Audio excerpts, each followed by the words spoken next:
volatility isn't stability. A lot of people think if something's more volatile and it's going all over the place like this, that automatically means it's risky. But of course, that's not necessarily the case at all, because many currencies have completely collapsed when governments have had like a peg where it's fixed for like 10 years, 20 years, 30 years.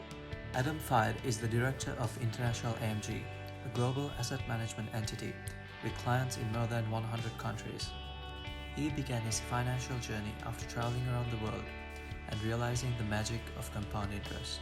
In this episode, we cover Adam's investing philosophy and that has served him and his clients well over the years, why investing in stagnant markets is a major advantage, and why you should not worry about investing bubbles.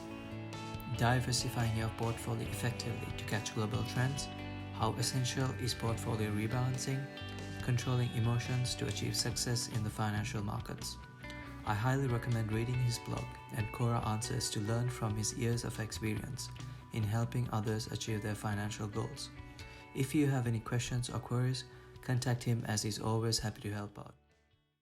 Hi Adam, welcome to Pay Now Buy Later. Thank you so much for coming into the show. Oh, thank you very much for having me. No, it's a pleasure. Awesome.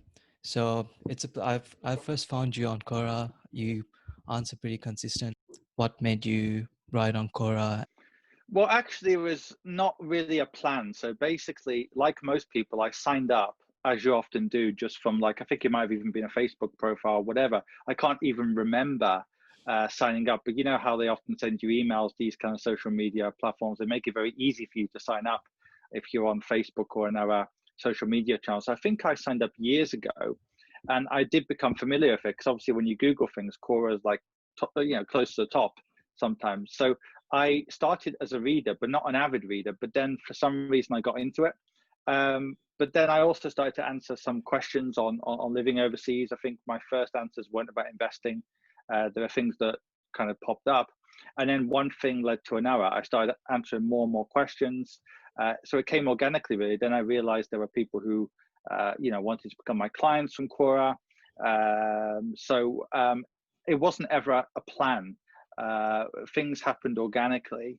And really, I'm completely transparent about what I want to do here, in that when I'm a consumer, when I'm looking for a product from somebody else, I really appreciate it if they tell me all the information I need to know, but they also leave their contact details just in case if I want to get in contact with them.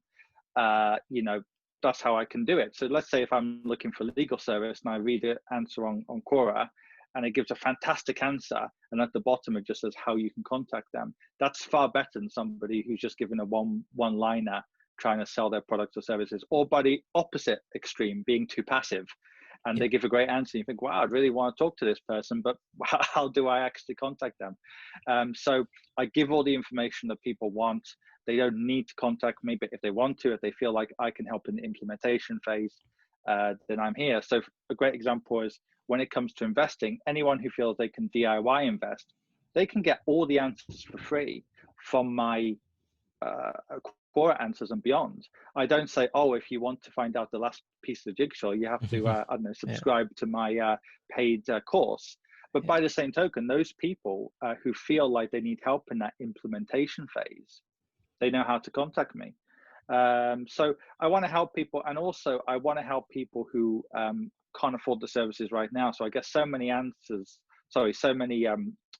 responses from people, including on my WhatsApp, which is connected to my website now, saying, well, look, Adam, I'm just starting out. I live in, I don't know, Ghana or Croatia, or wherever. I can't afford your services right now, but I really want to thank you for helping me. So, of course, it wouldn't really work out if everyone was like that, but it is part of my plan as well, just to help people as well, including those people who maybe can't afford advice. Because people forget that in some parts of the world, Australia is a good example where you are now and where I am in the UK, advice has become more elitist in recent times. In terms of most advisors, you need maybe 100,000, 200,000 to become their client. So many people are reliant on free guidance, let's say. So it's great if you can help those people as well, just point them in the right direction.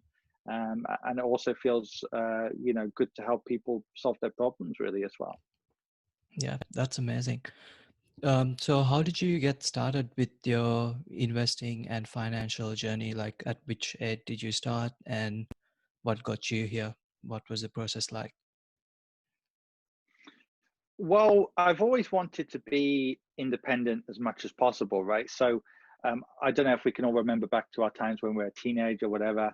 At that time, unfortunately, we don't always appreciate our parents or people in our family as Yeah. much as we should. And we think, great, wouldn't it be fantastic if I didn't have to rely on anyone, whatever. But that's a natural feeling. And it isn't actually a bad feeling, right? Because obviously relying on yourself as much as is humanly possible, whilst also at the same time having those strong relationships with friends and family, of course, it is a good thing. So I always wanted to kind of save money, but I didn't really know how to invest when I was young. Now, when I was 18 and I was enrolling in business school, I did the classic mistake of, putting money into like individual stocks, speculating, all the things I say now you shouldn't do. But at least I was yeah, but at least I got into the habit of, I never got into habit of debt or credit card debt, whatever. I was always putting money in, even if I couldn't afford much. I was just adding whilst I could, part-time job, add a bit more, and that was a good thing. But obviously, I made mistakes, and what I did then is I did more reading, more learning, even before I came into the investment industry, and I knew my mistakes, fortunately, early, to not do things like speculate with money and so on. And then once I obviously came into the investment management industry, when I was, say, a trainee, did a lot more reading, and one thing led to another. However, in the early years of being in the industry, I was doing a much more typical thing. If I lived in country X, I would have clients in country X, or maybe at most, I would trip into a nearby country, occasionally get a client in a nearby country.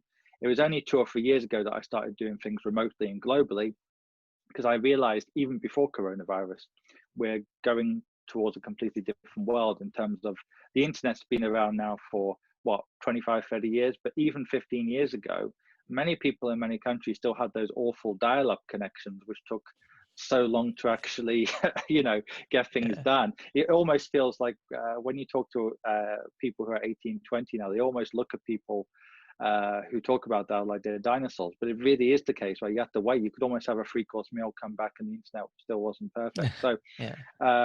but what really happened from, say, 2010 until 2020, even before Corona, is more people started to do everything online. So it started out just Amazon, eBay in like 2005, 2006.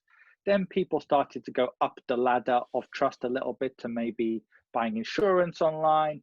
And then one thing kept leading to another. So I noticed a big difference between, say, 2012, 2013 until about 2018. In 2012, 2013, a lot of people still wanted that face-to-face advice, but maybe for something like insurance, they preferred to do it online.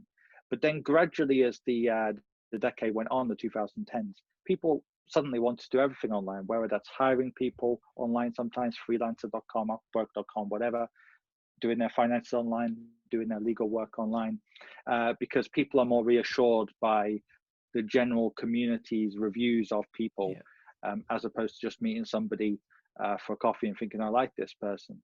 So I'm not saying face-to-face, never has its place, but I think even before Corona, we were going into that direction where people wanted legal services. They would just Google for legal services, and look at the general community's reviews of them, as opposed to just relying on their network. And yeah, some people would put a post on Facebook saying, "Oh, do you know a lawyer, or do you know a dentist in the area?" But we're completely going into a different era, and I think coronavirus though has only accelerated that. Of course, the fast forward button has very much been placed on the world, I think, now, because in many ways people haven't been allowed to do things in the old-fashioned way, right?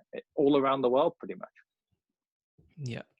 Pretty much makes sense. And with the question, I on Quora, I've seen a lot of people have asked, "Oh, why is the stocks going up and the economy is down?" And you've answered it again and again, and people still keep asking you. So it's you pretty much gave the answer to that as well, on how things have changed and economy is not the stock market. So yeah, and could you please describe your investing philosophy briefly? Uh, if I was to talk about it briefly, I would say getting the basics right are very important. So things like being as long term as possible. The longer term you are, the less risks you're taking. So a great example is the S&P 500. This is just one index of many, but the S&P 500 on a daily basis, I think it has been down on 46% or so of days. That's almost half. That's a lot, right? But over a 5-year period, it's been up something like 86% of times. Over 10 years, about 90% is been up, 10% you'll be down.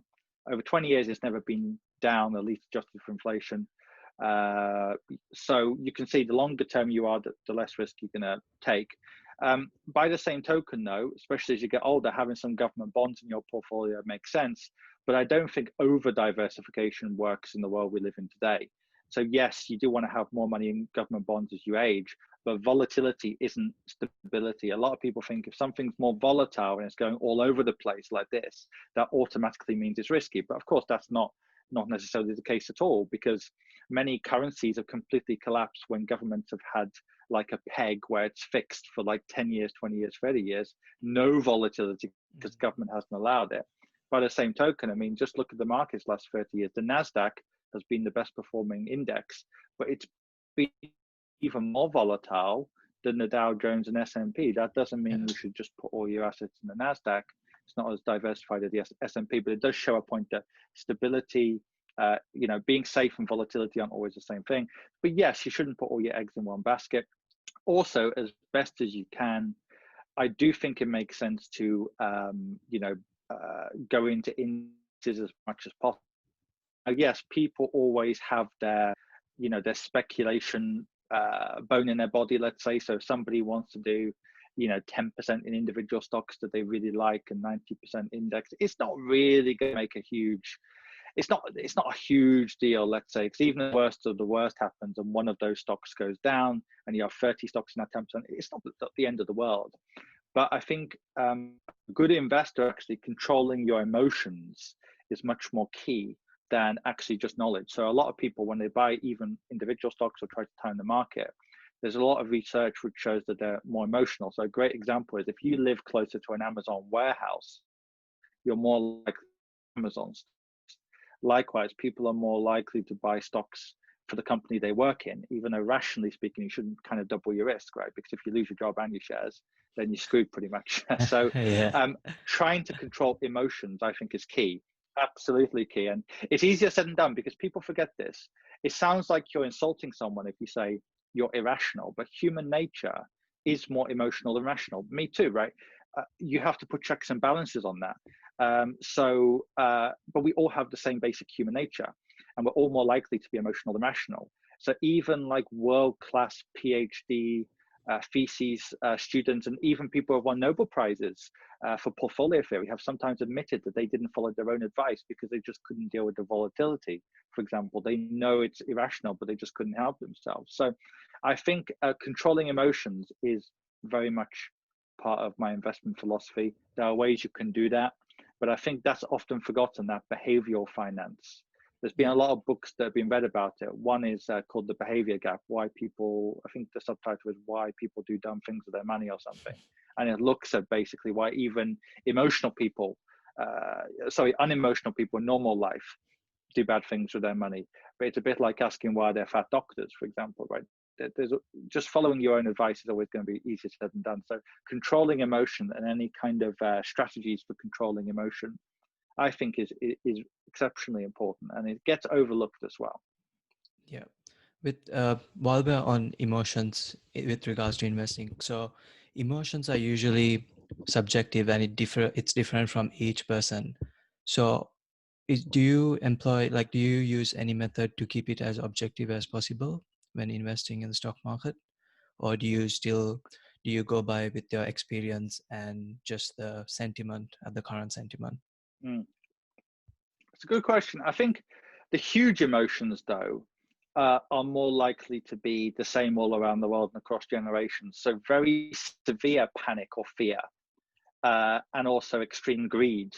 I think that's much easier to kind of see, right? So if a client in, say, for example, March is sending me a blind panic WhatsApp or email, then that's much easier to see that it's clear that it's emotional, right?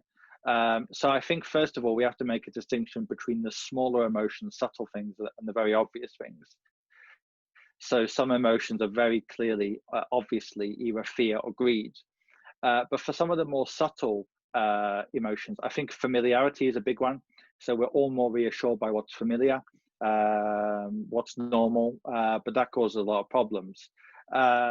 So when it comes to each individual, of course, it's impossible to read everyone, right? Because I'm not a psychologist, but I think the more things are either fear or greed, or things like being reassured by what's familiar. So if everybody else is doing something like buying a certain stock, we're more likely to buy it ourselves. Or if our parents are British, we're more likely to buy property. If our parents are Indian, we might be more likely to buy gold, and so on and so forth, right?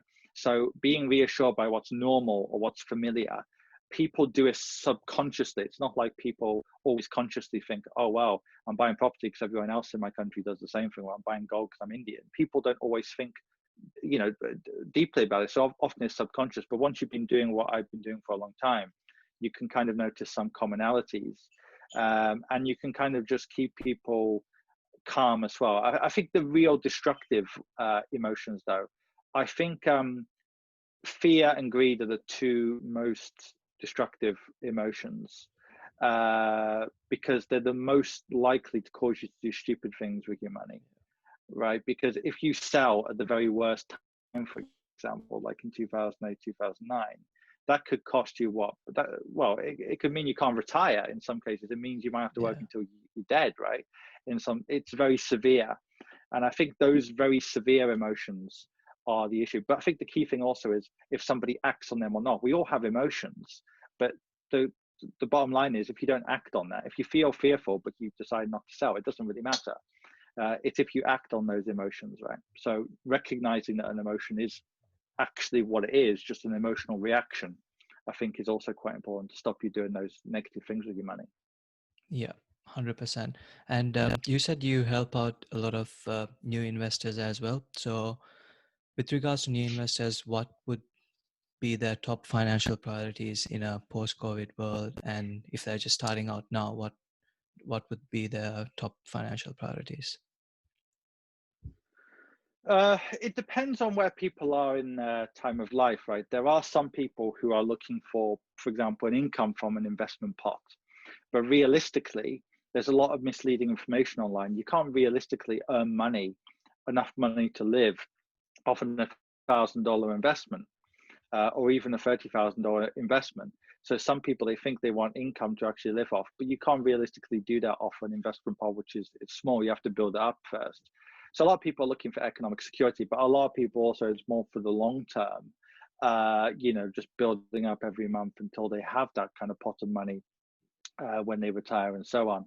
So I think building up a second income stream is also always going to be a kind of a big priority for people, because of course, eventually, whether it's in retirement or it's sooner, people do tend to need an income unless they're lucky enough to find a job they love and they can do it for the rest of their life and they never get seriously ill. In terms of in the post-COVID environment as well, I think a lot of people are also more acutely aware of the fact that the past can't always be an indication of the future. So a lot of people have reached out to me who wouldn't normally reach out, like previously successful business people who had very successful businesses, but they were essentially in some cases wiped out by COVID, or they're struggling because of the nature of their business. If their business focuses on a face-to-face environment like bars, nightclubs, some kinds of cafes, theaters, or whatever. And for those people, their priorities are more changed, because regardless of what happens in the future, they're starting to think, well, hold on, historically, I could have got 20-30% just reinvesting back into my business. But this has really shown me that you never know what will happen around, just around the corner. So I need to diversify a little bit. So I think for wealthier people, they are more likely to have realized they can't just rely on their business alone, even those people who have seen their businesses expand in this period.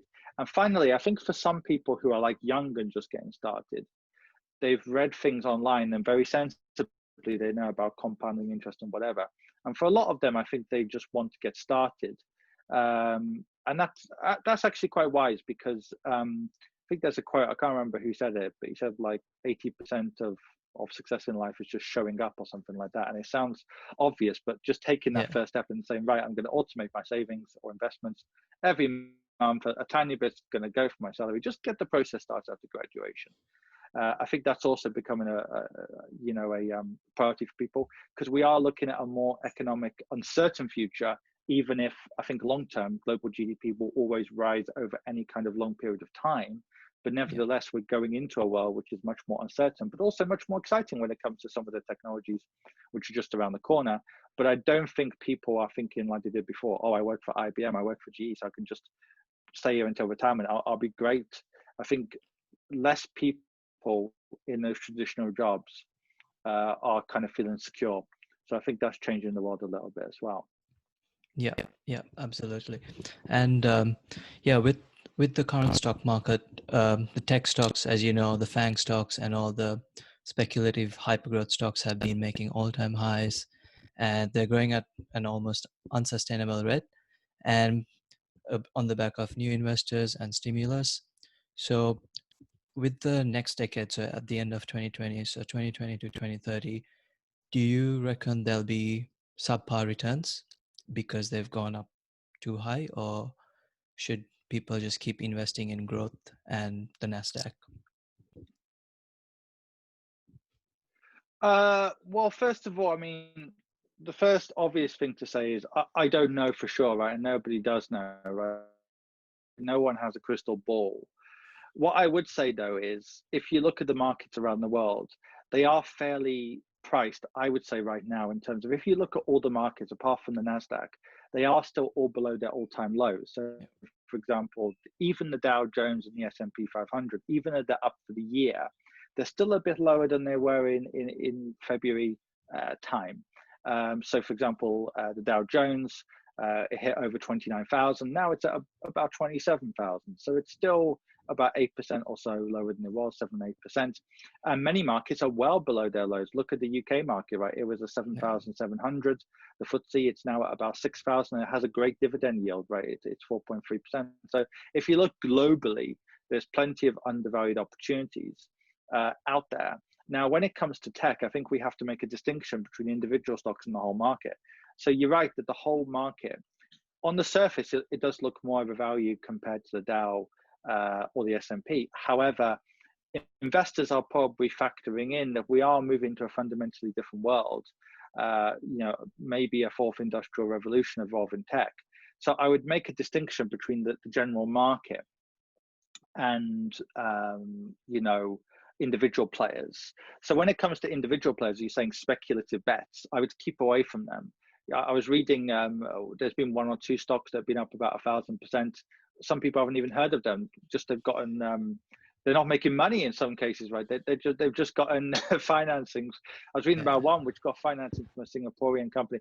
But at the end of the day, and by the way, that company's done better than any company, even Tesla. I can't remember its name now, but it's up about 900%. And probably the reason I can't remember its name is I'm not interested, obviously, in the stock. But the point is, it might go up another 1,000%, right? Or it might go down. But at the end of the day, if there's no cash flow, it's a speculation, right? If a company's not making money, it might become the next Amazon, which didn't make money for years, but it might not. So I'd make a distinction. I would say having 10% in the Nasdaq as an index is absolutely fine. But if you start to go for individual picks, I would be a bit worried. I mean, even FANG in fairness, FANG is a very different thing to investing in these individual kind of stocks which aren't making any money. I don't think it's likely that all stock markets in the world will have a weak 10 years because there's been so much stimulus, there's 0% interest rates, a lot of QE. So where else is money going to go to? People are not going to want to keep their money in the bank. So I think markets will probably do well, especially globally, even if individual markets might do badly. So there's a chance, I'm not going to guarantee this, but markets that haven't done well for the last 10 years compared to the US, like some emerging markets, Europe and whatever, might do better than the American markets, for example, because there's often cyclical change. But again, we can't know that. So I wouldn't say, you should be concerned about this. And a final point I would make is, if markets are stagnant for a whole 10 years, if you're young enough, you should actually be delighted about that, because, at the end of the day, if you are accumulating units, you should see yourself like a painter, right? A collector of units. So always remember, when the markets are going up, you're collecting less units because the price is becoming more expensive. So let's say markets are stagnant for the next 10 years. That's a great opportunity for someone who's young or young enough. I mean, a great example I would make is this. If you look at somebody, let's take two people, person one and person two, they both invest the same amount of money. It could be 1,000, 2,000, whatever a month, identical money.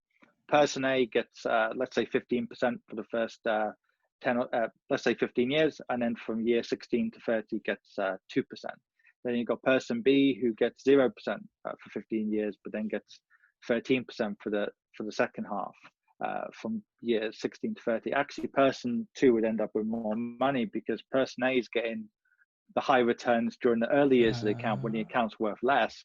Person B is almost like he or she's loading their gun with loads of units, so when it's ready to be fired, there's a lot, right? So the way I would explain it is, imagine if markets had stayed as cheap as they were in March or April, or for that matter in 2008 and 2009. Imagine they would stay that cheap for years. That would actually be an opportunity for anybody apart from those people who were retired or close to retired.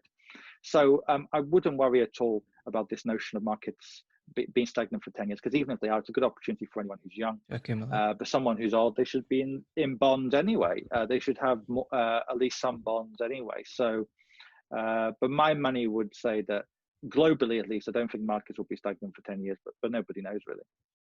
Yeah.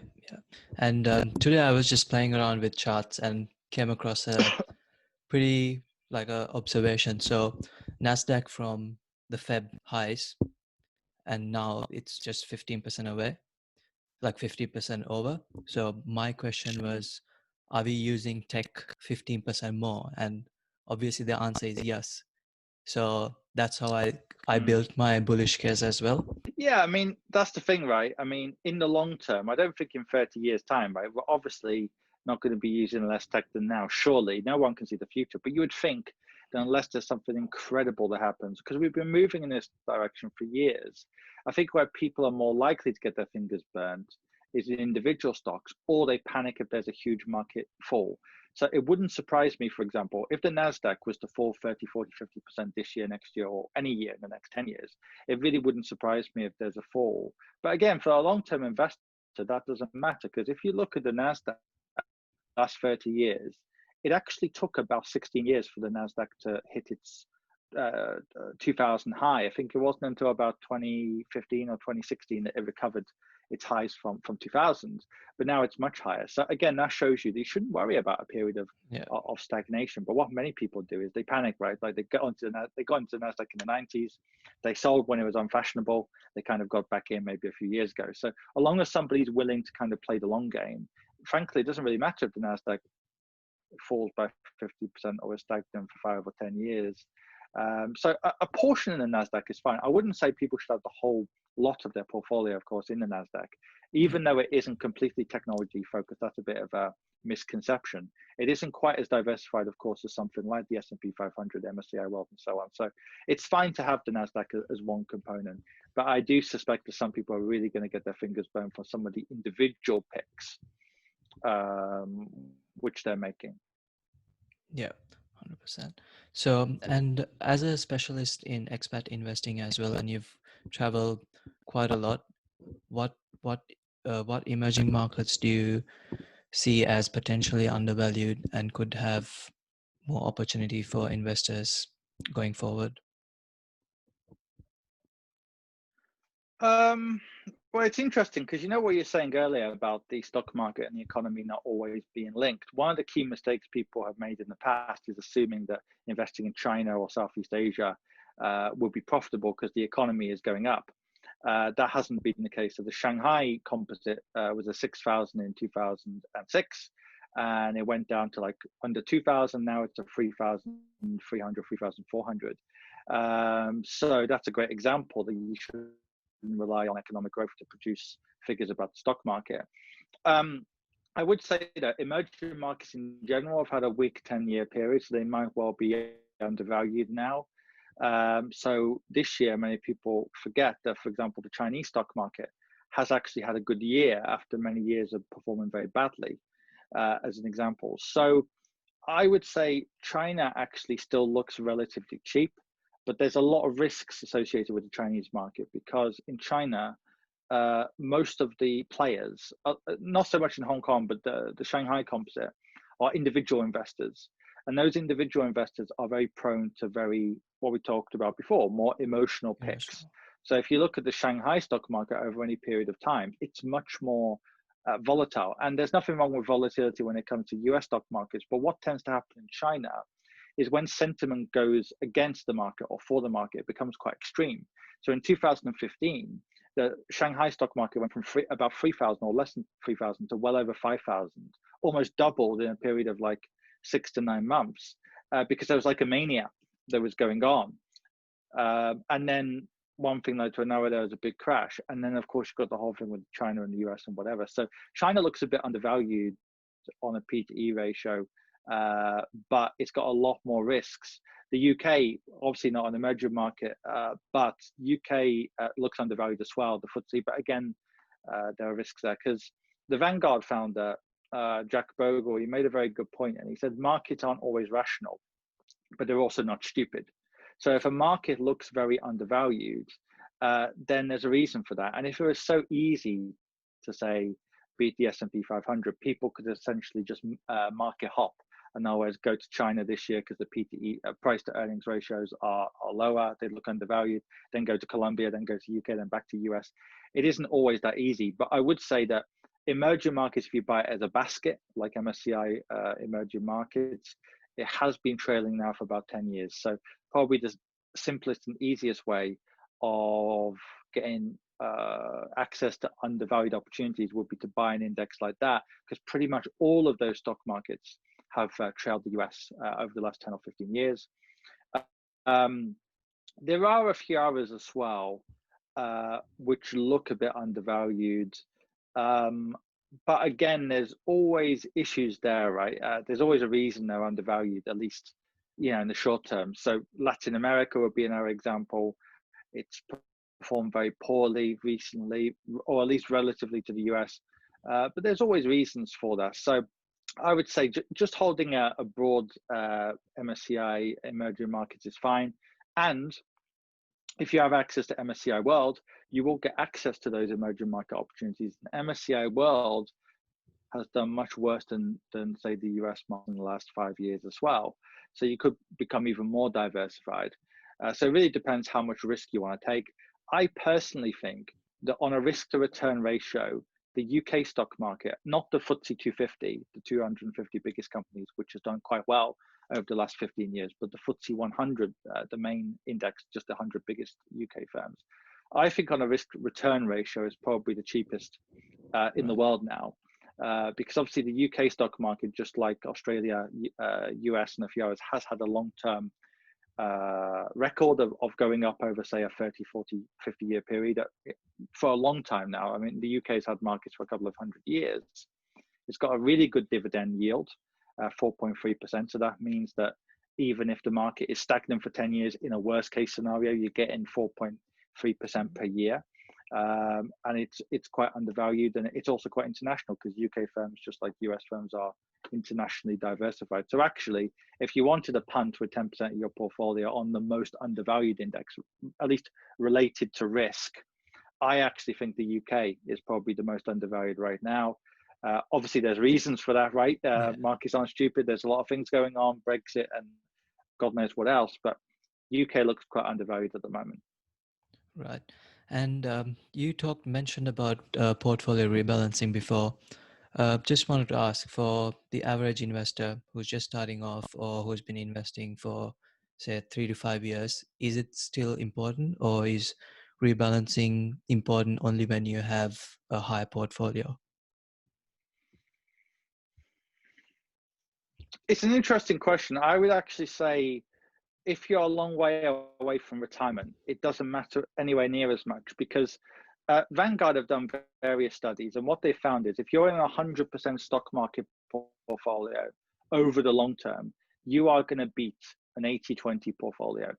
In other words, 80% in stocks, 20% in bonds. And an 80-20 portfolio is going to beat a 60-40% portfolio. And a 50-50 portfolio is going to do even worse.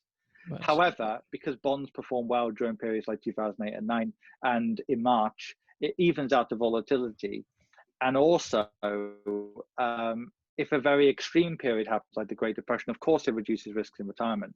So I would say a new investor, if they've got the stomach for volatility, actually, they should just be 100% in stocks, in stock markets, and then move it gradually, maybe 90-10 when they're maybe in their 30s, then maybe go to 80-20.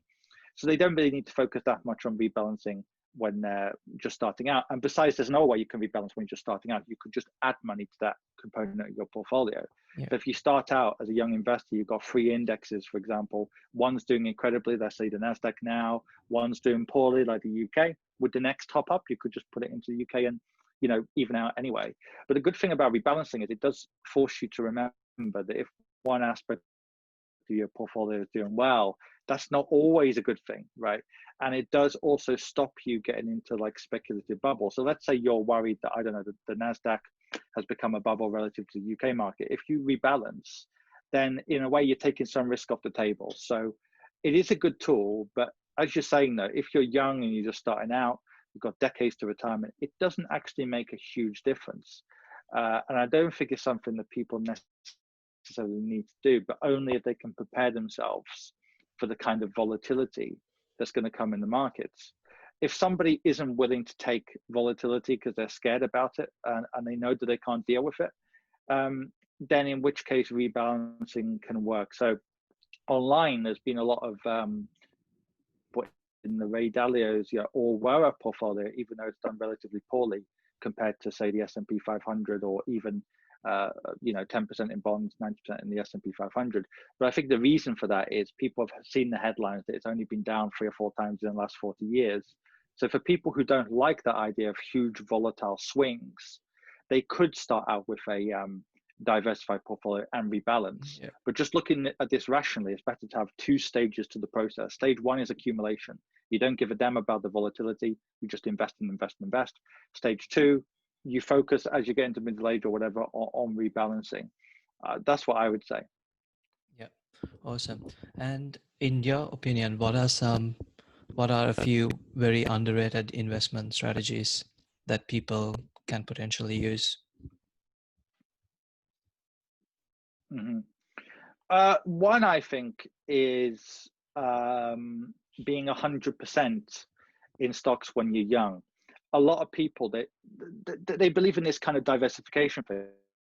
And yes, above a certain age, it makes sense. But I think, of course, it doesn't make sense to have 100% of your portfolio in Amazon stocks. But if you're in an index, let's say, for example, you're in your 20s and you want to put 100% in the S&P 500, a diversified global index. It's not an American index, really. It's America plus the world. Look at Apple, Amazon's revenue, whatever. There's nothing wrong with that, as long as when you get older, you then diversify more. So most people think that you should put at least 10% in bonds. I know Warren Buffett recommends 90% in stocks, 10% in bonds, even when you're a bit older.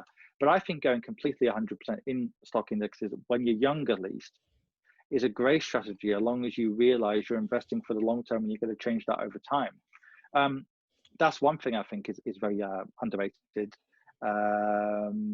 Few people suggest that, although I know Vanguard's done some research which has suggested that's a good thing to do. Apart from that, I would say real estate investment trusts, Reits, can be a good tool as well. So there was a study done which showed that if you put 10% in Reits, like a global diversified Reits, and you rebalance, it would slightly beat a portfolio which was just bonds and stocks. Only very slightly, but like 0.1, 0.2% per year. But that adds up over 40 years. And it would lower the volatility. So the funny thing is, the funny thing is Reits, because they tend to perform during periods where stocks don't perform and vice versa, they can lower the volatility of a portfolio while slightly increasing the returns, which is great, I think, as well. So those are 2 things I think are underrated for sure. Right. And I think currently now Reits are very undervalued when compared to stocks. So now is probably a great time to get into Reits, because as far as I can remember, they're still like 20-30% down from their highs in Feb. So yeah, that's a really good point. Yes. Yeah, Yeah, and they are, because real estate is taking a hit, right? with regards to your investing and your entrepreneurship, your businesses, what has like what parts of your mindset has led to your success?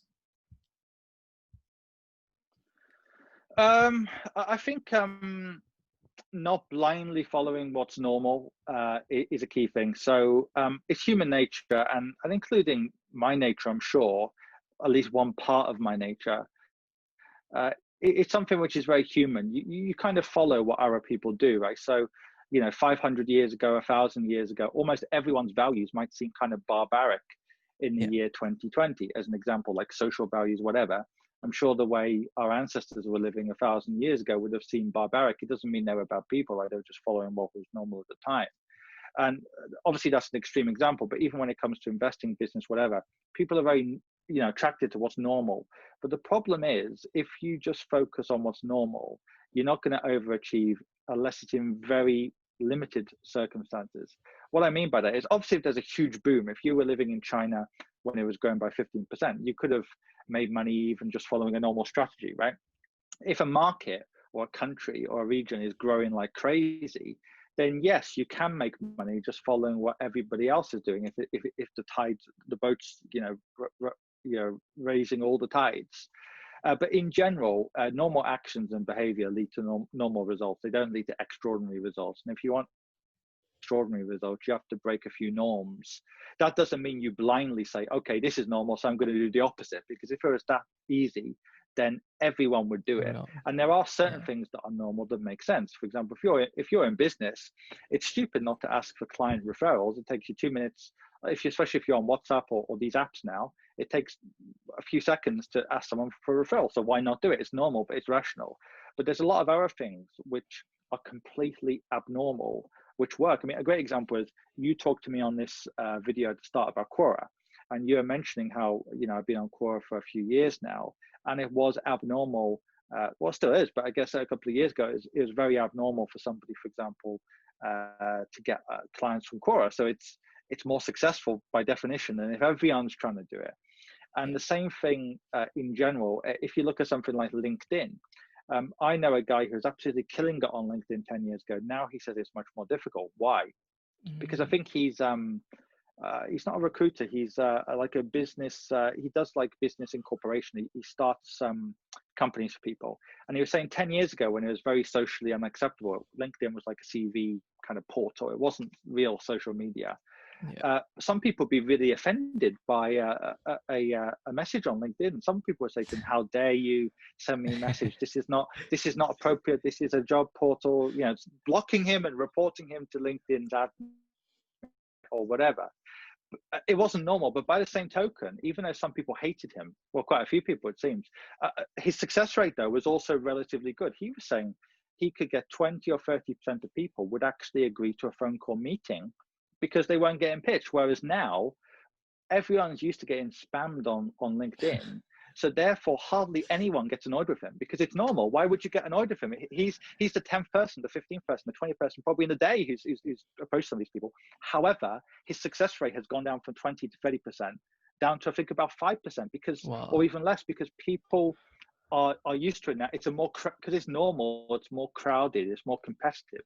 So in that more competitive environment, unless you're doing something very unique with your messaging or whatever, you're not going to do as well. So I think doing abnormal things, as long as there's a rationale behind it, obviously not doing it just for the sake of doing it, there has to be a reason for it. I think that's one of the key ways you can succeed. And also it's less competitive because people are naturally focused on their comfort zone. It's also less competitive as well.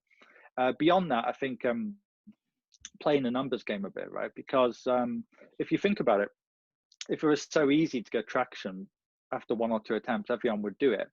So I think also one of the key things is trying many, many different techniques, because no matter how much traction you get on one particular medium, you're not always going to get it on another medium. So a good example is even with me, right? As you said, I have a lot of traction on Quora. I have half decent amount on YouTube. My personal website gets 70,000 views. My Twitter has, I think, about 120 followers or something, right? Even though it's on my yeah, website. So people think you can be successful in all domains, but in reality, you might have to try many different types of techniques to get successful, and a lot of people aren't willing to do that. So playing the numbers game, breaking norms as much as possible, doing abnormal things strategically, that can make sense. I think there is a difference between business and investing, though. In investing, if you do very normal techniques, it can work for a simple reason. If I buy the S&P index, you buy the S&P index, and loads of our people buy it, we can all win. Yeah, it's not a zero-sum game, right? Yeah, and it's not as, we're not competing. Whereas if we're trading, that's different. If I sell you Amazon stock, either you're right or I'm right. Amazon can't beat the stock market at the same time as the stock market beats Amazon. It's a zero-sum game. But in business, even though the pie gets bigger and bigger, at least over a long period of time, by definition, you're competing against other people, right? Whereas in investing, you don't need to always compete against other people. So that completely makes it a different ball game, right? Right. Yeah, that puts a lot into perspective actually when you think of it like that. Yeah, thanks for that. And yeah, two quick questions before we wrap up. So, Sure. what is your biggest strength that has helped you get to where you are? What would you call your biggest strength? That's a difficult question, and it's probably it would have been better if there was someone else here who's known me for a long time who could answer that question. But I would say, on average, perseverance, persistence, persevering, and maybe one word I would say, resilience. Resilience is quite key, because in the early stages for anyone, and even in the middle stages, we are all living in a competitive world, right? And unless you inherit loads of money, or you get very lucky, and luck is not a strategy, people are not just going to come up to you and say, oh, here's some business, oh, here's some clients, I know you're young, you seem like a good guy, I'm going to give you my money, right? And of course the world doesn't work like that. So in the early stages and in the middle stages, you've got to be very resilient. And even once you're established, of course there's always going to be forks in the road. You've got to be resilient, you've got to be tough.